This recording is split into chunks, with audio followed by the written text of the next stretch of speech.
पंजाब में अगले साल होने वाले विधानसभा चुनाव से पहले सियासी माहौल गर्मा गया है। मंत्री संजय अरोड़ा के घर ईडी की रेड ने राज्य की राजनीति में नई बहस छेड़ दी है। इस मुद्दे पर आम आदमी पार्टी और बीजेपी के बीच जुबानी जंग खुलकर सामने आ रही है। मुख्यमंत्री भगत मान ने ईडी की कार्यवाही को लेकर बीजेपी पर सीधा हमला बोला है। उन्होंने सोशल मीडिया प्लेटफॉर्म एक्स पर पोस्ट करते हुए कहा है कि जब ईडी ने संजीव अरोड़ा के घर रेड की, जबकि 1 महीने के भीतर ये दूसरी कार्यवाही है। सीएम मान ने दावा किया है कि लगातार छापेमारी के बावजूद एजेंसी को कुछ भी नहीं मिला। भगत मान ने कहा है कि पंजाब गुरुओं, शहीदों और संघर्ष की धरती है। उन्होंने प्रधानमंत्री नरेंद्र मोदी पर निशाना साधते हुए कहा है कि औरंगजेब भी पंजाब को झुका नहीं पाए और शहीद आजम भगत सिंह ने अंग्रेजों के सामने कभी सर नहीं झुकाया। इसलिए पंजाब किसी भी राजनीतिक दबाव या डर की राजनीति के आगे नहीं झुकेगा।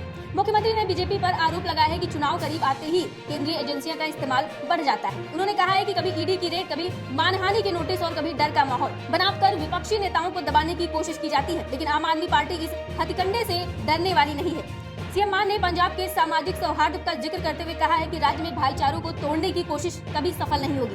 उन्होंने कहा है कि पंजाबी जनता हर अन्याय का लोकतांत्रिक तरीके से जवाब देना जानती है। इसके अलावा उन्होंने पश्चिम बंगाल की राजनीति हिंसा का उदाहरण देते हुए कहा है कि वहां शपथ ग्रहण से पहले ही तनाव और हिंसा का माहौल देखने को मिला है। लेकिन पंजाब की मिट्टी अलग है, यहाँ प्यार, भाईचारा और एकता की संस्कृति है। उन्होंने कहा है कि पंजाब की धरती पर हर तरह के बीज बोए जाते हैं, लेकिन नफरत की खेती कभी नहीं हो सकती। अब इस पूरे विवाद के बाद राजनीतिक नजरें बीजेपी की प्रतिक्रिया पर टिकी हुई। ये देखना होगा कि पार्टी इन आरोपों पर क्या जवाब देती है और आने वाले चुनाव में ये मुद्दा कितना असर करता है।